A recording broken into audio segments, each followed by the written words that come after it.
Good afternoon, family. Thank you for being here to me again. Once again, I'm here with you, making my usual African Kenyan dish. Today, what are we making? So we are making liver. So it's a cow liver. I know most of you have never had this before, but that's an African dish. We will be making cabbages the African way, and I'll be doing fufu.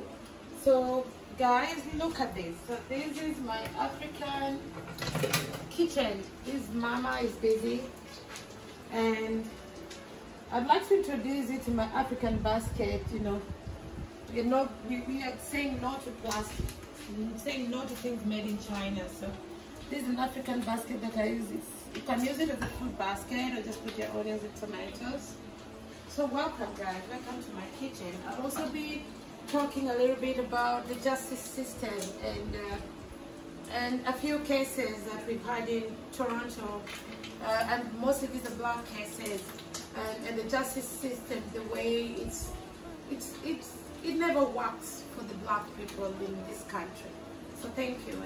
So the way I'm making this liver is so you boil it, and after you boil it, and so I boil it until all the water that is boiling with the liver is out, and then I put in a bit of cooking fat, just vegetable oil in the pot, and I add in the liver, and so I kind of like, we could call it deep fried, but just it's not. I don't put a lot of oil because I'm not that person who likes oil. So just a little bit of oil just to brown it. So the oil just to make it brown and look less the way it did, because the original color is a different kind of brown, but also the oil kind of like dries it just a little bit, and it gives it a flavor, because the liver can have a bit of a scent, because remember, liver is part of the whole cow stomach system. So it can have, it has a bit of a scent to it. So most people put on, but there's some people who don't mind. The black people don't, Africans who don't mind, but I do. I mind. I remember growing up as a child, I totally refused to eat the liver of the cow stomach, which I'll be cooking the next time, because I don't like the smell, the smell is just too much for me. Even today, as a boiled egg, the smell was too much. I don't like that. So I'll just deep fry it like that. I did put a little bit of oil inside, and then now it's browning, and I don't want it to burn. So what I'll do, I'll add onions to it. So the onions will go in, and I'll mix that together. Something I realized last time when I was cooking is, I wanted to inform you that East Africans, we use a lot of onions when we cook, and we don't blend our onions. We love our onions to be seen in the food. The onions will cook. I've added the onions, and so the onions will cook. I just want it to brown a little bit. Yes, so East Africans, we love to cook with onions and garlic, and we mostly don't blend our onions, because we love our onions to be like seen in the food. It gives it a different kind of looks. It's not only just specifically for food, but the onion is seen in the food. So yeah, so I let this cook. It will take some time before the onions become a bit brown. So I let that sit there for some time. So yeah, so I'd like to talk to you guys. As I said, I want to talk about the justice system. Someone who believes in justice, and I love the justice. I love justice.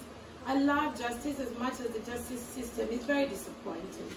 And I came to Canada in my adult life, so I came to Canada in my 30s, and I was hoping that the justice system in Canada would be much better than the one we had back home, which was, I found it to be very unfair, and it just served specific groups of people, and especially the elites or specific tribes in Africa, and that made me so sad. So when I came to Canada, I decided to pursue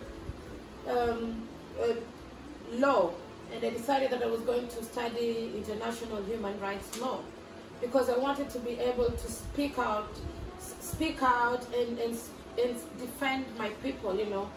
And so I decided to change my career. From Kenya, I was a marketer, and I also had a fashion business. I was a fashion designer. But then when I came here, I noticed that black people were going through a lot of issues, and I decided, because I know who I am, I know I have a voice, I know I'm very good at defending people who've gone through different kind of issues, so I decided to study the law. And so I've been doing that, and this year I'm graduating from the university. But so it brings me back to the justice system in Ontario, and I'm a bit disappointed that the way the justice system in Canada is still does not care about the black people and does not define really the black people, whether it's the black women or the black men. Most black people are still facing mass incarceration, and if you look at the numbers of black people who are in prison, the numbers are very high. Despite the fact that in Canada we have a very small percentage of Africans, of black Africans. When I talk about Africans, I mean all black people. To me, all black people are Africans. So the number of black people in this country are very few. I don't know specifically what the number is, but I include it down below.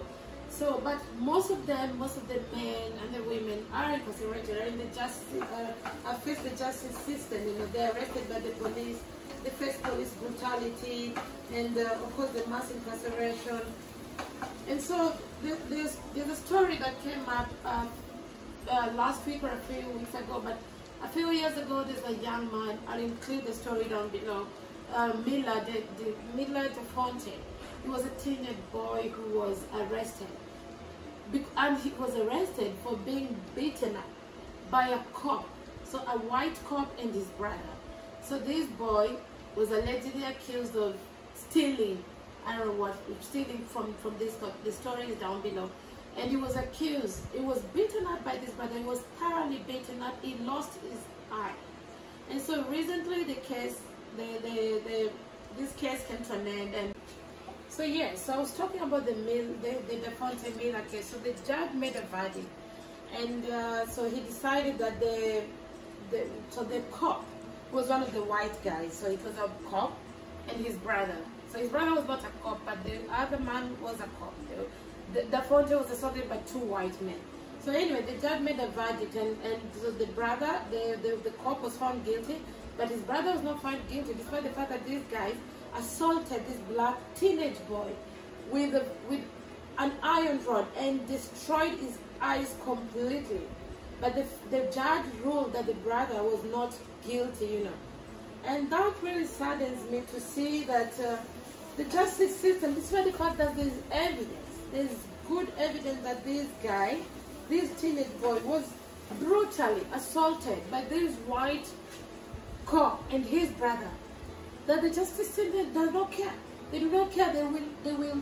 So one brother will be found guilty, but the other brother is found not guilty. Why? One brother is so.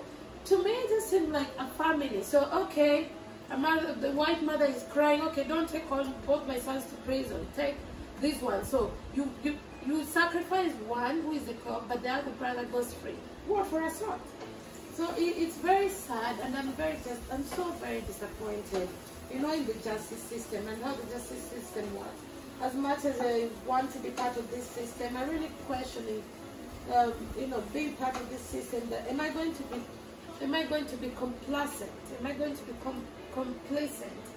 Am I going to be part of a system that really destroys my people, or should I work towards, you know, being part of people will create laws, you know, help to create policies that, you know, hopefully will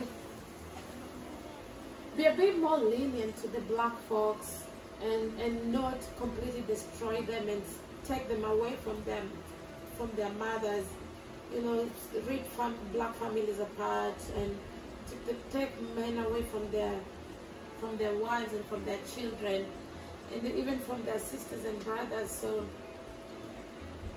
yeah, so that's what's happening, guys. So as we continue discussing whatever is happening with the justice system. And but if you want to know more about the Dafonte Miller case and the white brothers who assaulted him, I'm going to include the link in this video so you can watch it. Okay, so I've just added some tomato paste, and add a bit of this. Okay, this stock mix, just a little bit of that. I didn't add salt today because this stock mix has a lot of salt, so I'm not going to be adding salt because too much salt is no good.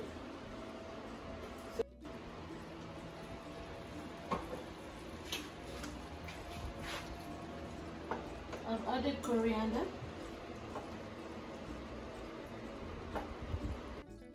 Coconut oil. So that coconut oil I'm going to add maybe 3 tablespoons or 4.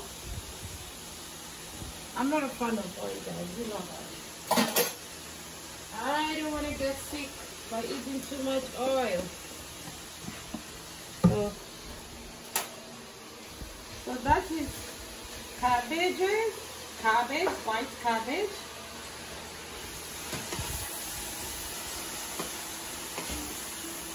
Oh my goodness, it smells so nice.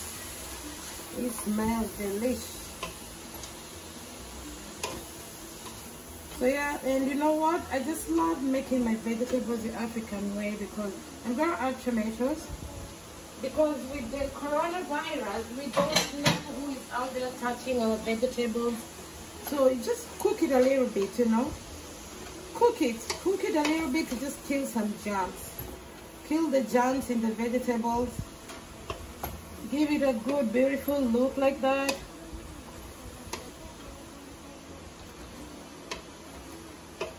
So I don't cook it for so long, like maybe just 5 minutes, and I put it out.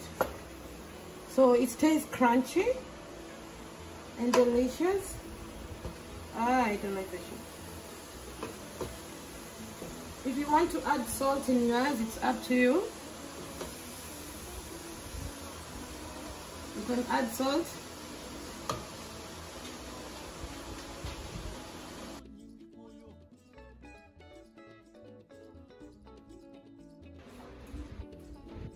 So guys, so I'm making fufu. So this is a plantain flour.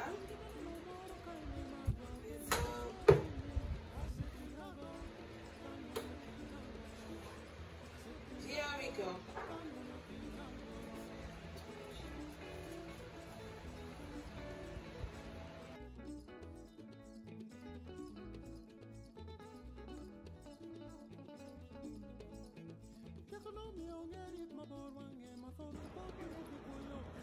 Thank you very much for watching my cooking video.